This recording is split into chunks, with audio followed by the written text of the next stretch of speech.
Well, some breaking news on the Coalition's position on the bill that would set out terms and conditions for a referendum on the voice to Parliament. Let's bring in Political Editor Andrew Clennell. It's been described as the mechanics bill of this. What's happening? Well, it looks like Peter Dutton's ready to do a deal on this to support it, but he's had a number of people in the party room speak up and say that a deal shouldn't be done. Okay. So you've got this situation which had been intractable up till now, with Peter Dutton saying you've got to fund the yes and no campaigns, and Anthony Albanese said we're not doing it. Jane Hume's given a presentation in the party room suggesting they'll give up on that, but they want a committee to oversee the pamphlets, the yes and no pamphlets. That's the deal. Now, these MPs, I understand, this is from party room sources, these are the MPs who spoke about sticking with the existing position. Ross Cadell, Henry Pike, Keith Pitt, Slade Brockman, Terry Young. And these are the MPs who said they should go with what Dutton and Jane Hume were suggesting. Jenny Ware, David Gillespie, Mark Coulton and Andrew Bragg. So you can see there a lot of speakers, a lot of discussion and some unhappiness in the party room, Tom, about caving in on funding the yes and no campaigns.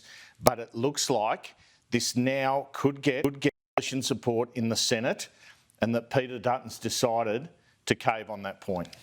And if we cast back, you mentioned the pamphlets, that was the concession Labor made and said, OK, we'll fund pamphlets. That's right. And information pamphlets can be sent out to every household, but stop short of funding. And there have been referenda where there was funding, the Republic, I think, but before then the tradition was for it not to happen. So you can argue either way, and they said, no money for either. The concerns within Conservatives opposed to this is there'll be much more funding from companies and so on, sure, from donations to the yes side, and that's why they wanted funding for the no side. So that was what they were sort of pushing. But Peter Dutton's weighed all this up and made a call.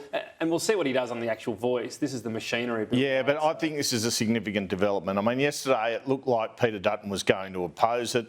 That would mean he'd definitely be opposing the voice and probably no conscience vote in the party room side.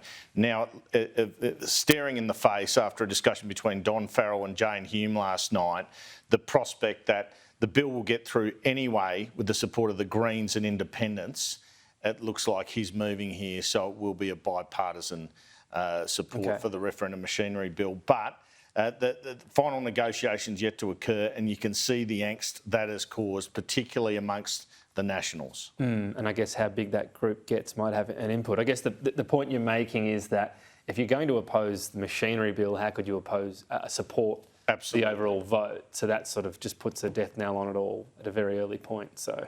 Yeah, that's right. So it looks like some movement on that. All right. This bill likely to get through now with coalition support, not without some protestations in the party room from some MPs. There you go. Breaking news there from Andrew Clennell. Thank you.